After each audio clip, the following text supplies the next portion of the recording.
Assalamualaikum warahmatullahi wabarakatuh. Kabarnya anak-anak ibu semuanya, semoga kita selalu diberikan kesehatan. Tetap disiplin ya dalam menerapkan protokol kesehatan. Rajin-rajin mencuci tangan, menggunakan masker, dan menjaga jarak ketika keluar rumah. Semoga wabah virus COVID-19 segera berakhir ya. Amin ya robbal alamin.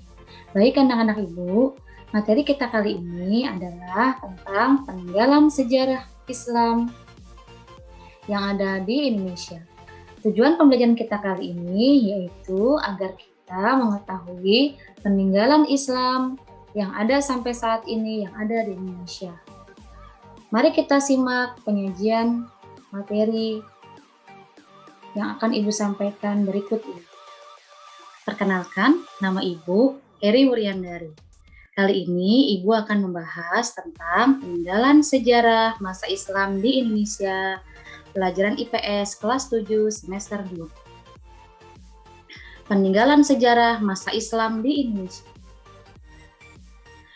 Antara lain, yang pertama adalah masjid. Masjid merupakan tempat ibadah umat Islam.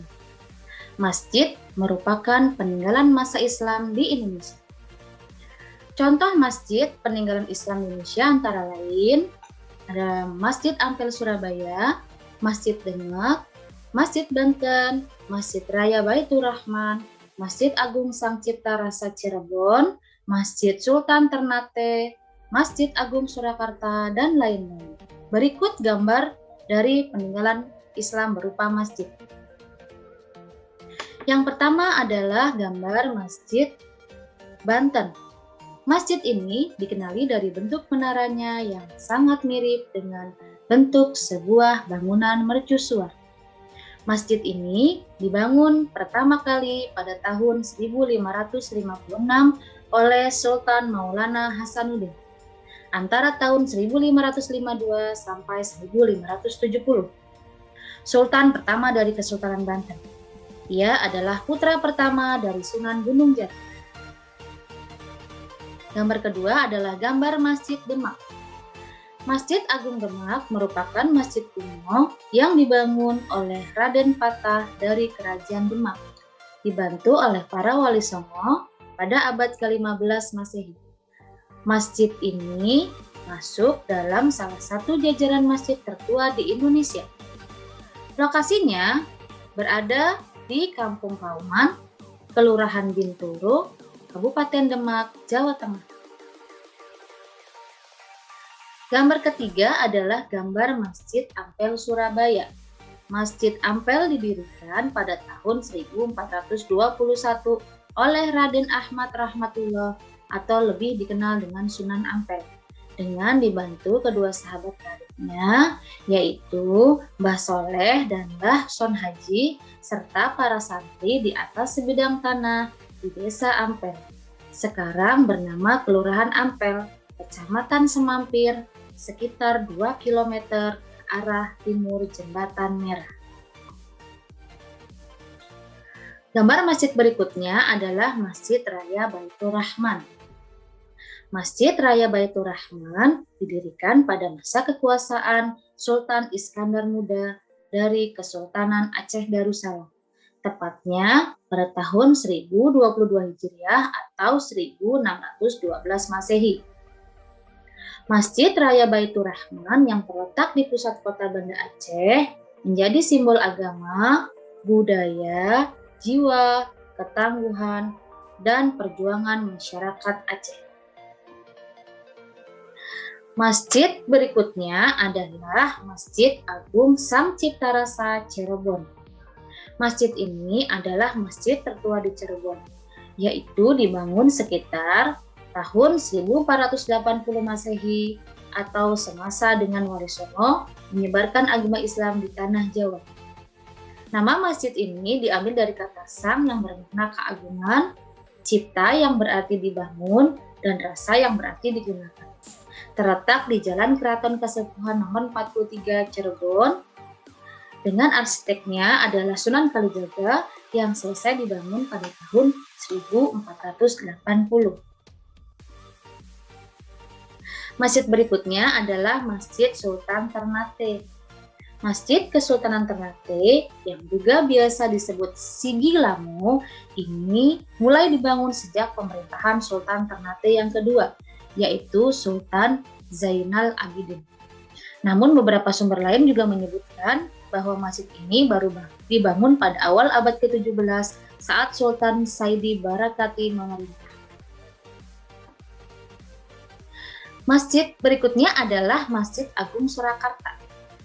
Masjid Agung Surakarta, dahulu masjid ini bernama Masjid Ageng Keraton Hadiningrat dan dibangun oleh Pakubuwono III pada sekitar tahun 1749. Bangunan yang pertama dibuat adalah bagian utama masjid. Penambahan pertama dilakukan oleh Pakubuwono IV yang memberikan kubah di bagian atas masjid.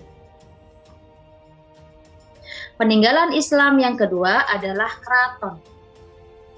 Keraton adalah tempat kediaman raja atau istana raja.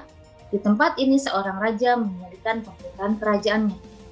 Contohnya adalah Keraton Surakarta yang tertera pada gambar. Kemudian ada Keraton Yogyakarta, Keraton Kanoman Cirebon, dan Istana Maimun di Sumatera Utara. Gambar berikut ini adalah gambar Keraton Yogyakarta. Berikutnya adalah gambar Keraton Kanoman di Cirebon.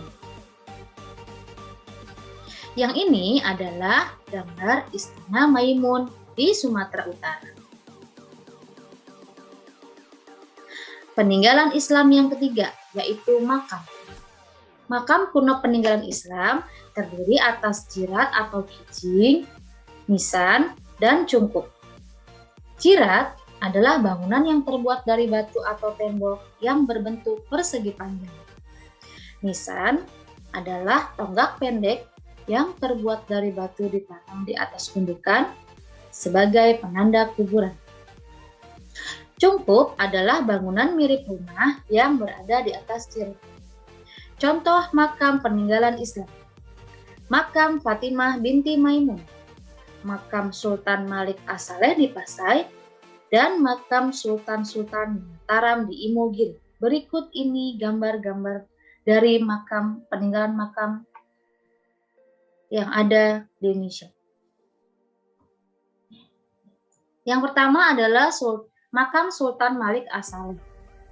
Makam Malik As-Saleh terletak di Gedong Utara Aceh, menjadi salah satu peninggalan kerajaan Samudra Pasai. Dilansir dari Indonesia Heritage, pada tahun 1996, makam Malik As-Saleh dengan angka 1297 adalah batu nisan tertua yang ditemukan. Nisan Sultan Malik As-Saleh dan mata uang adalah peninggalan Samudra Pasai yang paling penting. Berikutnya adalah gambar makam Fatimah binti Maimun. Maimun merupakan sepupu dari Syekh Maulana Malik Ibrahim atau Sunan Gresik. Karena itu Siti Fatimah binti Maimun merupakan keponakan langsung dari Syekh Maulana Malik Ibrahim. Ayahnya bernama Maimun, bergelar Sultan Mahmud Shah Alam dan berasal dari Iran. Sedangkan ibunya bernama Siti Aminah, berasal dari Aceh. Makam Siti Fatimah binti Maimun terletak di Dusun Laran, Desa Pesucian, Kecamatan Manyar, Kabupaten Gresik, Jawa Timur. Berikutnya adalah Makam Sultan-Sultan di Imogiri. Makam Raja-Raja Imogiri merupakan sebuah kompleks pemakaman tua yang mempunyai nilai sejarah. Makam itu berada di wilayah Desa Girirejo dan Desa Wukirsari, Kecamatan Imogiri, Kabupaten Bantul, Daerah Istimewa Yogyakarta. Dilansir dari Keraton Jogja ID, makam Imogiri dibangun pada tahun 1632. Tepatnya pada masa kerajaan Mataram Islam dipimpin oleh Sultan Agung Hanyokrokusumo antara tahun 1613 sampai 1645 dengan dikepalai oleh Kiai Tumenggung Citrokusumo. Kompleks pemakaman itu dibangun dengan perpaduan arsitektur Hindu-Islam.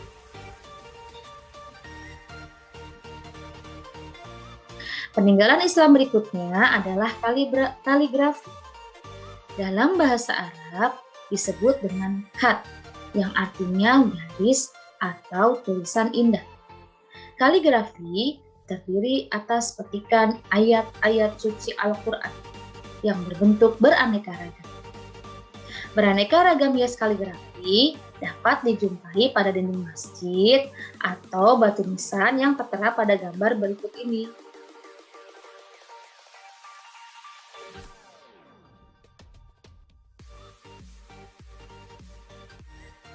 Peninggalan Islam berikutnya adalah karya sastra. Karya sastra peninggalan Islam antara lain yang pertama adalah babat. Babat adalah salah satu sastra, khususnya dalam sastra Jawa. Karya-karya sastra babat biasanya mengandung campuran antara sejarah, mitos, dan kepercayaan. Biasanya berupa cerita semata daripada uraian sejarah yang disertai bukti dan fakta. Contoh babat Cirebon, babat Tanah Jawi, dan babat Giyanti.